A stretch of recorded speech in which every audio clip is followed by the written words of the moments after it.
Hi friends, welcome to Annam's Recipes. இன்னைக்கு கொண்டக்கடலை குழம்பு எப்படி வைக்கலான்னு பார்ப்போம். இதுக்கு கொண்டக்கடலை ஒரு 100 கிராம் அளவு நல்ல நைட் ஃபுல்லும் ஊற வச்சிடணும். ஊற வச்சு இந்த மாதிரி குக்கரில் ஒரு 3 சவுண்ட் வேக வச்சுக்கணும். இந்த பாருங்கள், அமுக்கி காமிக்கிறேன், நல்லா வெந்துருச்சு. இந்த மாதிரி வேக வச்சுக்கணும்.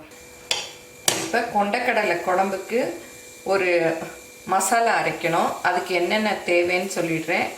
2 டீஸ்பூன் துவரம்பருப்பு, 1/4 டீஸ்பூன் வெந்தயம், அப்புறம் 1/4 டீஸ்பூன் மிளகு, 1/2 டீஸ்பூன் சீரகம்.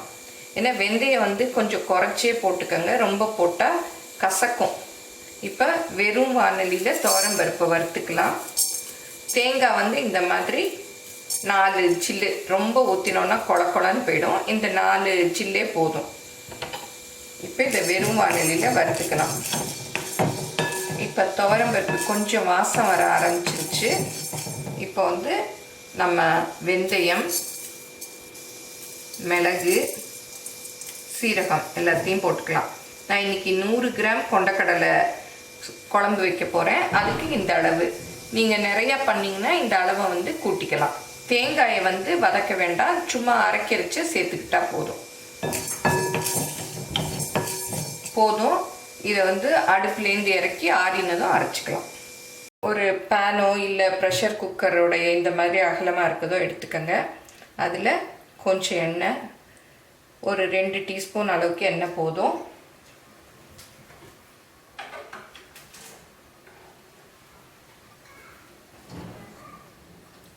எண்ணெய் காஞ்சதும் கடுகு 1/4 டீஸ்பூன்,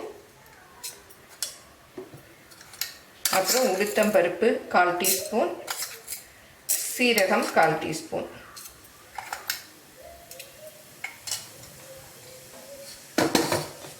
இது பொரிஞ்சதும் கொஞ்சம் பெருங்காயம். நான் வேக வைக்கிறச்சியும் கொண்டக்கடலையோட உப்பு பெருங்காயம் போட்டு தான் வேக வச்சுருக்கேன். இன்னும் கொஞ்சம் பெருங்காயம் போட்டுக்கலாம். இப்போ இது நல்லா பொரிஞ்சிருச்சு. இந்த பாதியாக நறுக்கியிருக்க சின்ன வெங்காயம் ஒரு 10 இது, அதையும் போட்டுக்கிறேன். அப்புறம் பூண்டு பல், அதுவும் தோல் உரிச்சிட்டு ஒரு 6-7 பல் நறுக்கி வச்சுருக்கேன், அதையும் போட்டுக்கலாம். கருவேப்பிலையும் போட்டுக்கலாம்.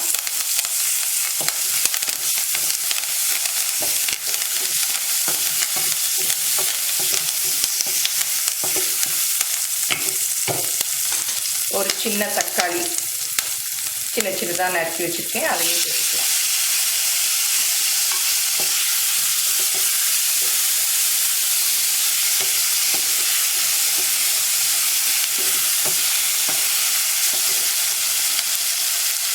நம்ம சாம்பார் யூஸ் பண்ணுவோம்ல, அந்த சாம்பார் பொடி ஒரு 2 டீஸ்பூன்.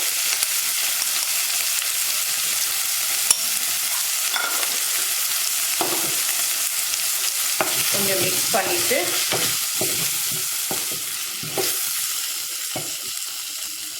இந்த வேக வச்ச கொண்டக்கடலையும் போட்டுடலாம்.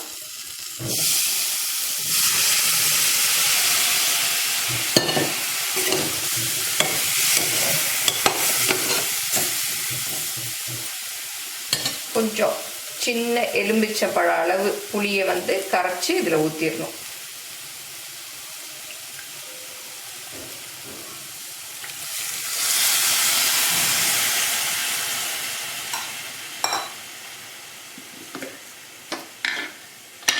அப்புறம் ஒரு மசாலா அரைச்சோம் இல்லையா, அதையும் போட்டுடலாம்.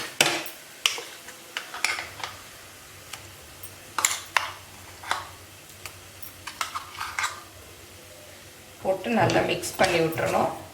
நமக்கு எவ்வளோ திக்னஸ் வேணுமோ அந்த அளவு தண்ணி ஊற்றிக்கணும்.